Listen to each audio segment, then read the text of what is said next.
Hi, I'm Mike Sgro. I am a Syracuse born, bred, educated community person. My coaching is based on what I would call empathic leadership. And so the primary mission of my business and me as a person on planet Earth is helping develop empathy as a core competency. I believe that empathy is the cure. It's actually the natural human remedy for success with other humans. And so I've made it my mission to explore what that means in development.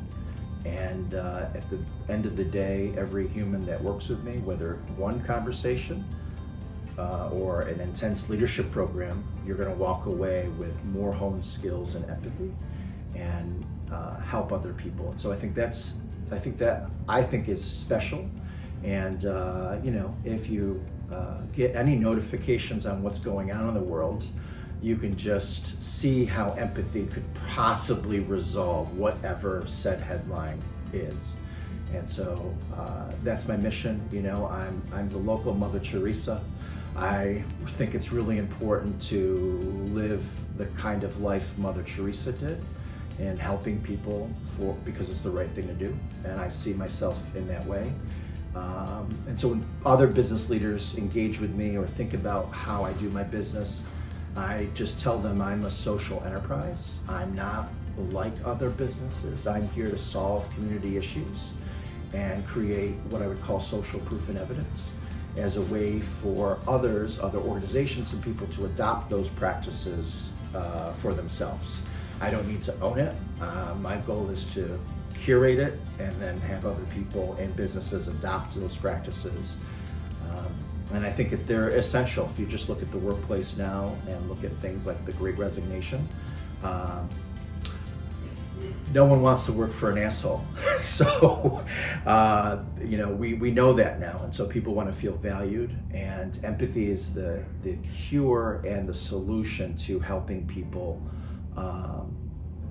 in business, in community, in solving whatever challenges they might face. The process that led me to where I am now as a leadership coach started when I was a kid. I've always sort of been that person that everyone asked what I thought, and so I'm happy to tell them. And so that's always been sort of my vibe, just acting like that trusted person that you confess everything to. P.S. I'm also an ordained minister, so maybe that is also a piece of it. But what led me to today, I think mostly was being an RA in college. I still think of myself as an adult RA, that person sort of down the hall, down the street, that you ask questions, able to kind of create space for maybe difficult conversation and just help people. And so I think what led me here today was just really being in service to people, community, helping. I think if there's one word to describe me, is a helper. The advice I would give someone watching this video would be to push through their interpersonal anxiety. Since COVID, people have closed up. And while you might benefit working your remote gig, you're not peopling as much as you need to. And as a result, your muscles are going to atrophy. And so my advice would be to push past your discomfort, make new friends, talk to more people, especially if you work remotely. Call someone in your remote organization that you don't know, just to talk to them, right? So I think interpersonal anxiety has gone way up. And if you don't use those muscles, you're only making it harder and longer for you to be successful with other people. And so I just think, humans are mammals, and mammals are meant to be together. They sort of run in herds. And our human herd, I don't think, is doing well. And so my advice would be find some more humans, experiment, right? And stretch yourself interpersonally. And if I could leave you with one analogy, I just sort of think of every human being as a little community bank. And in order to use that ATM, you have to have invested in that community bank.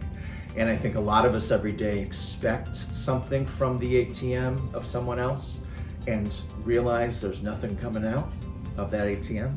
It's because you didn't bank there, you didn't invest. And so I think there's this human currency we need to exchange with each other, whether that's you and the barista who form a relationship and they remember your order and you're very grateful.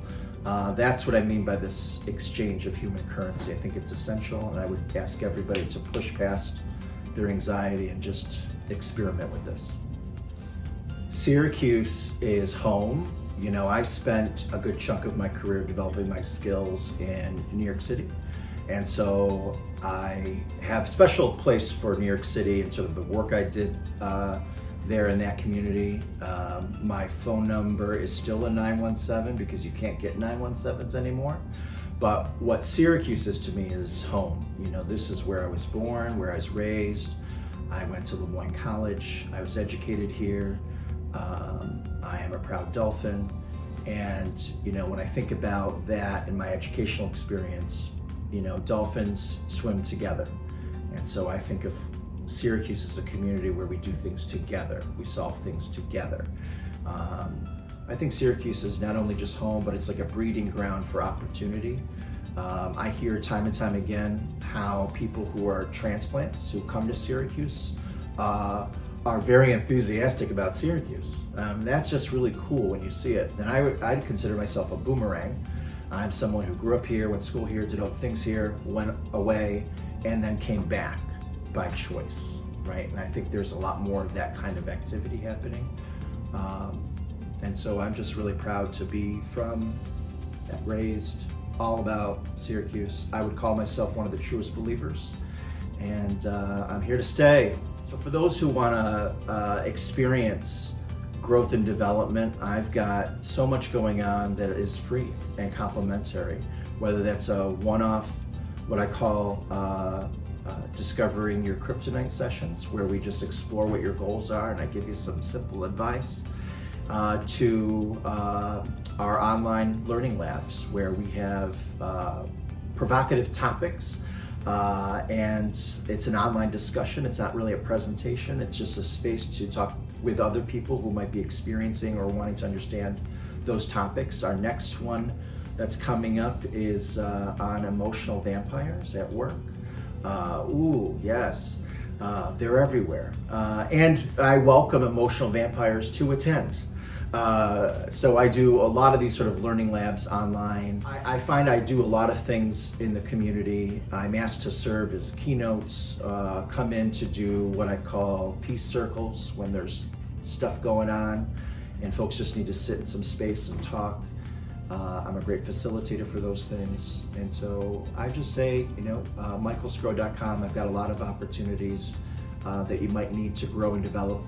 Oftentimes people hire a coach when it's too late. Stuff has already happened and now you want out and you realize you need to be more effective. It's a really hard place to start. So I work with what I would call high performers who are trying to seek excellence. And so if that's you, I'm likely a great fit for you because growth and development is what I do. And I really want people to be successful. And so michaelsgro.com, if there's an opportunity to engage with each other, even if just one visit, one conversation to talk about your goals, I'm here.